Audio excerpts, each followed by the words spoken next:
ఉంటారు. ఇంకేం ప్రభుత్వానికి ఏం పని ఉంది, ఇక అందరూ ప్రైవేట్గా అప్పచెప్పేసేటమే. మీరు చూశారుగా, మెడికల్ కాలేజీలు ప్రైవేటు, పోర్ట్లు ప్రైవేటు. మీరు చిత్రం చూశారు లేదో, రోడ్లు కూడా ప్రైవేటేనంట. జిల్లా పరిషత్ రోడ్లు, ఆర్ఎన్బి రోడ్లు అన్నీ ప్రైవేట్ వాళ్ళు వేసుకోవడమే. మంచి కాంట్రాక్టర్ ఎవరైనా దొరికితే ఆయనకి ఇచ్చేయటం, ఆయనకి వేసేయటం, కమిషన్ తీసుకోవటం, టోల్ కోసి వాళ్ళు వసూలు చేయటం. ఈ కారు తీసుకెళ్లారా, నేషనల్ హైవేలోనే మీరు టోల్ కట్టుతున్నాను అనుకుంటారేమో. అప్పుడప్పుడు పండగకి వెళ్ళినప్పుడు హైదరాబాద్ నుంచి వచ్చేటప్పుడు అరే ఇక్కడికి వచ్చేటప్పుడు 1200 రూపాయలు అయింది, 3000 రూపాయలు అయింది అనుకుంటున్నారు కొంతమంది. ఇక ఇక్కడికి రావడం కాదు, మళ్ళీ మీ ఊరు వెళ్ళాలన్నా కూడా టోల్ కట్టాల్సిందే. ఆ పరిస్థితి తీసుకొచ్చాడు. మెడికల్ కాలేజీలు, పోర్టులు, ఇక చివరికి రైతులను కూడా ప్రైవేటు పరం చేసేస్తున్నాడు. ఇదంటే ప్రైవేటు పరం చేస్తాడంట. గేమ్ చేంజర్ అంట. దీని పేరు ఏదో పెట్టాడయ్యా, భలే ఉంది. ఇట్లా భలే పెడతాడులే మన చంద్రబాబు నాయుడు గారు. తెలుగు తల్లి జలహారతి అంట. తెలుగు తల్లి జలహారతి కాదు ఇది. ఇక ఆయన సొంత మనుషులకి హారతే అప్పచెప్పేసేస్తాడు. వాళ్ళేమో కాలువలు దవ్వుతారు, డబ్బులు వసూలు చేసుకుంటారు. రైతుల దగ్గర డబ్బులు వసూలు చేయాలి. ఎక్కడి నుంచి వస్తాయి డబ్బులు? రైతుల దగ్గర వసూలు చేయాల్సిందే కదా. శిస్తు పెట్టినట్టుగా ప్రైవేటు పరం చేయాలనేటువంటి ఆలోచన, ప్రైవేటు వారికి ఇవ్వాలనే ఆలోచన. లాభాలు వస్తే వారికంట, నష్టాలు వస్తే గ్యాప్ పూడుస్తాడంట. ఎక్కడి నుంచి పూడుస్తాడు నాకు అర్థం కాదు. కేంద్ర ప్రభుత్వం మేము వస్తానే చెత్త పన్ను తీసేసాం. చెత్త మీద పన్నేసి 83 లక్షల మెట్రిక్ టన్నులు పట్టణాల్లో చెత్తంతా పేరకపోయే పరిస్థితి వచ్చింది. అవంతా కూడా తీస్తున్నాం. మత్స్యకారులు ఉపాధి దెబ్బతీసే 217 జీవో రద్దు చేశాం. స్వర్ణకారులకు కార్పొరేషన్ ఏర్పాటు చేశాం. గీత కార్మికులకు నేను చెప్పిన దాని ప్రకారం 10% మద్యం షాపుల్లో వాళ్ళకి కేటాయించాం. అర్చకుల జీతాలు 15,000 పెంచాం 10,000 నుంచి. దేవాలయాల్లో నాయీ బ్రాహ్మణుల వేతనాలు 15,000 నుంచి 25,000 పెంచాం.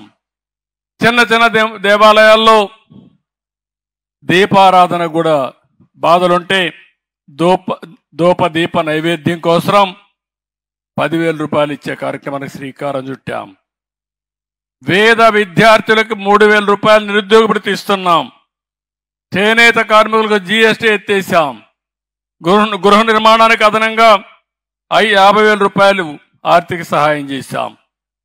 గత పాలకులు మీరు చూస్తే కడాన మీరు ధాన్యం పండిస్తే ఆ ధాన్యాన్ని కొనుగోలు చేసి 6 నెలలు సంవత్సరం ఇచ్చేవాళ్ళు కాదు. 1,674 కోట్ల రూపాయలు అప్పు పెట్టి వెళ్ళిపోయారు.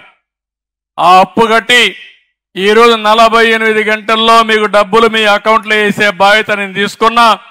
అవసరమైతే రైస్ మిల్లో వేసిన వెంటనే మీరు ఇంటికి పోకుండా నేరుగా బ్యాంకుకు పోయి మీరు డబ్బులు తీసుకునే విధంగా ఏర్పాటు చేస్తున్నాను.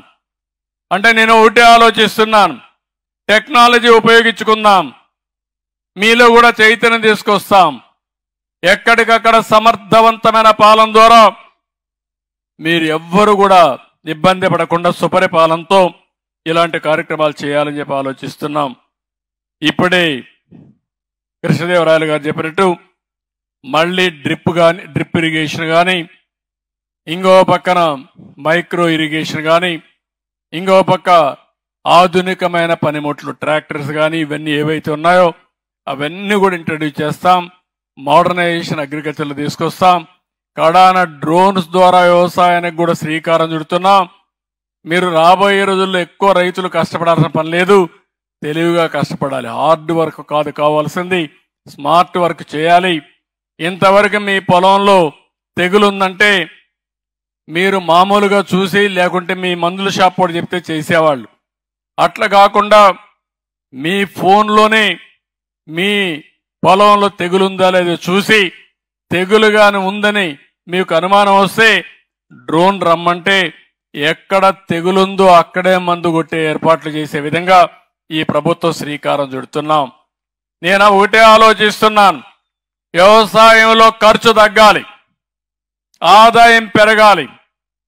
ఈ రాష్ట్రంలో మీరు చూస్తే అందరికంటే ఎక్కువ అప్పుల్లో ఉండేది రాష్ట్ర రైతాంగం. దేశంలోనే రైతులు ఎక్కువ అప్పుల్లో ఉన్నారు. దాన్ని కూడా తగ్గించాల్సిన అవసరం ఉంది. దానికి కూడా ఒక ప్రత్యేకమైన కార్యక్రమం చేస్తామని చెప్పి కూడా నేను మీకు తెలియజేస్తున్నా.